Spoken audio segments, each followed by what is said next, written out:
vezes vocês começou muito bem no primeiro tempo, bem ofensivo, mas sofreu no segundo tempo, assim que não aconteceu com o Atlético de Alagoas, com o Asa no sábado e hoje novamente com o Cruzeiro. A questão física é o principal fator para explicar a queda de rendimento quando muda a etapa, da primeira para a segunda etapa? Bom, vamos lá. Não deveria, não acredito que seja isso.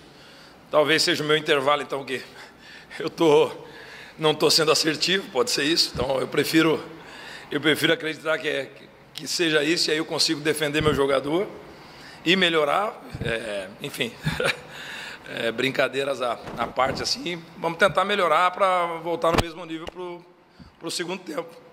O jogo do Asa, especificamente falando do Asa, e do Atlético Alagoinhas, nós desperdiçamos pelo menos 6 chances claras de gol, né? Então não dá para falar que foi um segundo tempo ruim, né?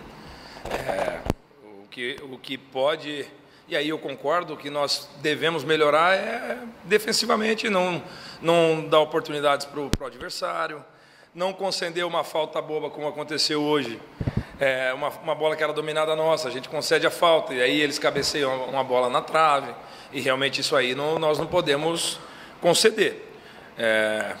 Mas é uma coisa que a gente precisa ajustar, melhorar. O jogo ele dura 100 minutos, e em 100 minutos nós temos que jogar do mesmo nível. Moça, o Arno Oliveira, 98.3. O excesso de gols perdidos também é lamentado por você? Muito embora o Rodrigo Rodrigues hoje desencantou, conseguiu voltar a marcar, dando mais tranquilidade a ele mesmo. Como é que você vê esses momentos também? Bom, é delicado falar sobre isso, porque senão pode se entender de uma forma equivocada, assim, né? Quando a gente perde gol, hoje, teoricamente, nós estamos falando da questão individual, eu gosto de analisar o jogo de maneira coletiva.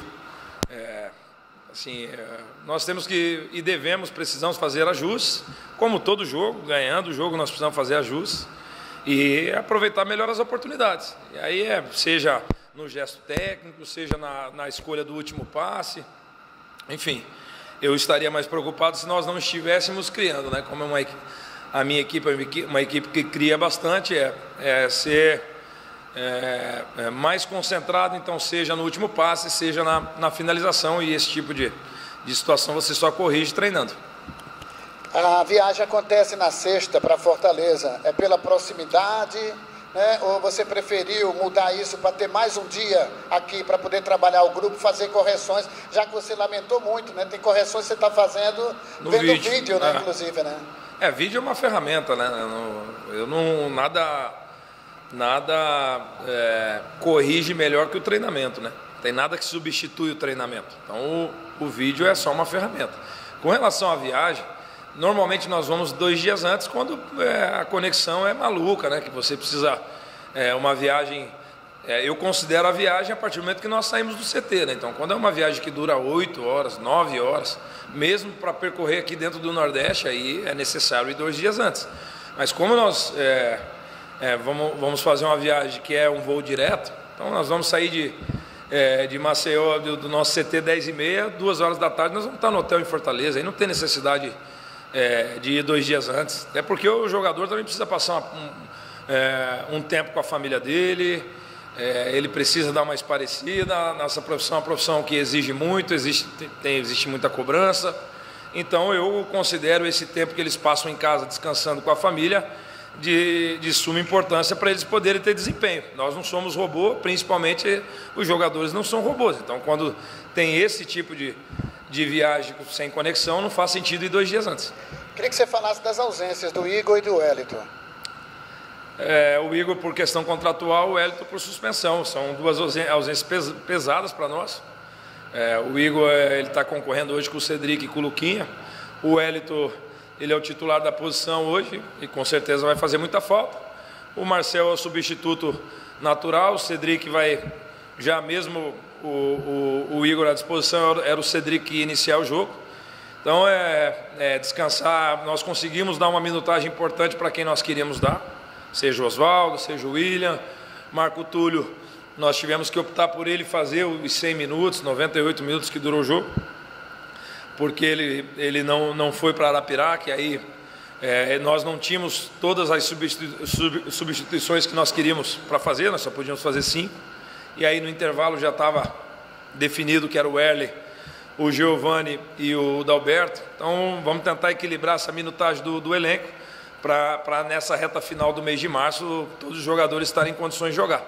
A pergunta está ficando evidenciada nesse momento que dá o Paysandu como próximo adversário na Copa do Brasil. Gostaria que você falasse a respeito desse momento. Eu não consegui ainda analisar o Paysandu, eu ia assistir o jogo hoje, mas coincidiu de ser no mesmo horário do nosso.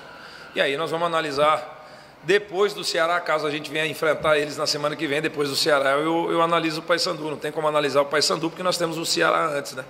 É um adversário difícil, eles lutaram pelo acesso ano passado, então hoje não tem jogo fácil, né? Nós temos que nos preparar bem, primeiramente pensando no Ceará, para depois pensar no Paysandu. A saída do Denilson e a chegada do Anderson Martins, é um pelo outro? Não, eu acho que não. O Anderson assim, o Denilson ainda é um jogador que está buscando o espaço dele, né, no cenário nacional. O Anderson tem uma carreira importante, né? Jogador que jogou no Vasco, Vitória da Bahia, Seleção Brasileira de Base. Então, o processo do Anderson é um pouquinho diferente dos outros. Ele praticamente um ano sem jogar, né? E na atividade. Então, nós estamos recuperando a forma física dele e ele tem um processo aí de pelo menos uns 20 dias, 25 dias para começar a treinar conosco. Uns 20 dias para começar a treinar com o grupo, né? Então é um processo gradativo, nós acreditamos que ele vai estar à disposição para o início da Série B. Minha última colocação, time novo esse do Cruzeiro, pelo menos a gente vê alguns garotos ali, tem um deles, né, o Bruno está indo inclusive para o Grêmio de Porto Alegre.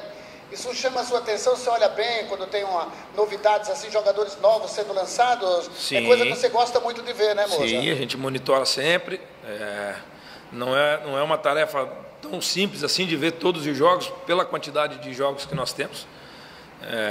Mas sempre que possível a gente monitora. Então é uma equipe jovem, leve, eles falando especificamente desse jogo, né, nós praticamente tivemos que atacar contra 9, contra 10 o tempo todo, e aí não é tão simples, né? Eles fazem mais uma marcação individual que zonal, e aí acontecem muitos duelos em alguns setores do campo, e quando você não ganha esses duelos, você concede alguns contra-ataques para o adversário que normalmente contra um jogo por zona você não concede.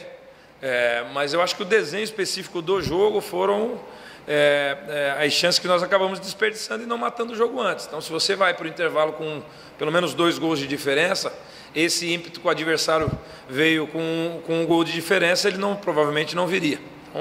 Mas foi um adversário difícil, eles já venderam a derrota para o CRB aqui dentro, né?